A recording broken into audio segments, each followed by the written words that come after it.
I'm Harriet Seddon, and I am the designer and founder of Lotus Belle tents. So I think at the beginning of the pandemic, we actually saw a decrease in sales because no one knew what was happening. And so people were really unsure of what, we had all these pre-orders and they all got cancelled because all the glamping sites had been told that they were going to be shut. And then in June, when the government announced that the campsites were going to open again, all of those sales that we'd lost from January through to June all just came back through the door double, basically, because suddenly people can't go and stay where they used to go on holiday. They can only stay in the UK, and they can't stay in a hotel. They can only stay outside. And so all of those holiday options became really risky. Like, I know from personal experience, we tried to go to stay in a hotel, it got cancelled 3 times. We tried to go to France got shut. So the sort of risk-free option is staying outside in a tent where you can have all that kind of social distance, but your kids can still have the benefit of being kind of on holiday in a campsite and have all that social time. 2020 saw a rise in glamping primarily because of the pandemic, but also I think glamping's been on a sort of upward trajectory recently anyway, because I think what people really want from a holiday is something that's different to what they have at home. So most people live in square houses in a city or in a town where you look out your front window and there are other buildings. And I think the hotel is kind of more of that. Whereas if you're staying in a tent, you're getting that kind of back to nature experience. But camping in a tent can be troublesome and also a pain, because you've got to put your kids in the car and you've got to drive there and you've got to come home afterwards and wash all that stuff. And I think particularly for short breaks, so if you want a kind of getting back to nature, staying on a farm just a couple of days, like even for me personally, not having to pack all of my kids and stuff into the car to go away for the weekend, it's even the extra money is worth it because it's just so much less hassle. I was thinking that glamping kind of it's risen with alongside Airbnb, which gives you the option to book those alternative accommodation types. And I think that kind of access to people have got the idea now that you don't have to stay in a hotel or a holiday park. You can stay in anything. And so Airbnb has given a kind of platform for people to rent out their shed or a tent or their caravan or whatever. And we've kind of come along and filled that gap a little bit as well. Okay, so this year we did see that it was going to be a busy year, so we ordered double what we'd normally order, and we have sold out, and we are now ordering triple what we would normally make, because it's been across the world.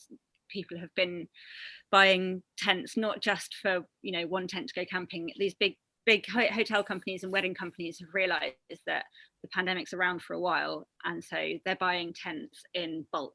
We're getting orders for 20 tents or 30 tents, or loads of orders for 10 tents in the UK. People realizing that actually this is how they can make a guaranteed income this year, is on the return from renting out a tent. It's a viable, risk-free business at the moment. Right, so the majority of our tents get used for glamping, because that's kind of what they lend themselves to. But we have bigger tents that get used for yoga spaces or festival. Someone's using one for a creche at a festival, maybe not this year, but and we've got massage spaces.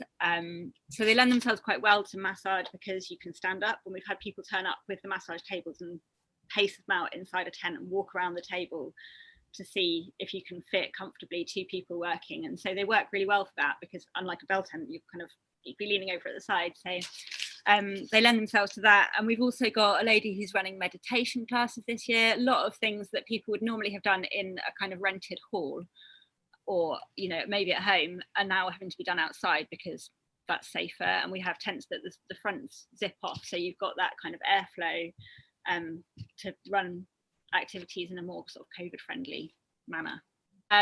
We've got companies that take the tents to do like excursion tours, so they pop them up out in the desert and they put all the stuff in. The guests turn up, they feed everyone, and they put them down again and put them up at the next location, because they kind of lend themselves to that. You can put them up and down really quickly.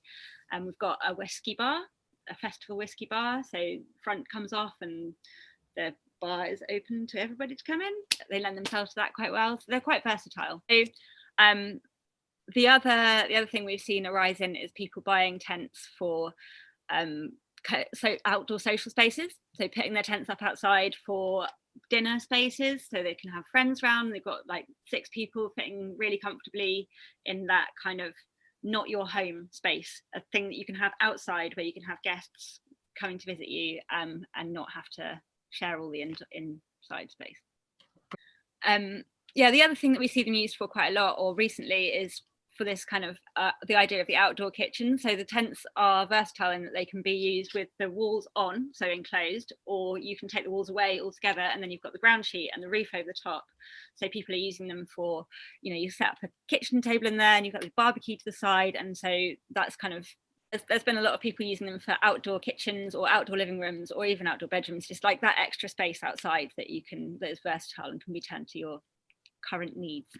I think there's always going to be a place for a hotel, because that's what some people want, and there's something really nice about just rocking up and knowing that wherever the weather, it's going to be a sort of solid guaranteed holiday. But I do think that glamping is going to be with us for good now, because I think people have got a taste for kind of that variety. There's something exciting about staying in a different structure, especially with kids.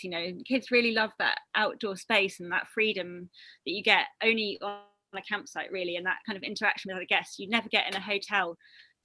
Big groups of people sat around a campfire, because there isn't a campfire.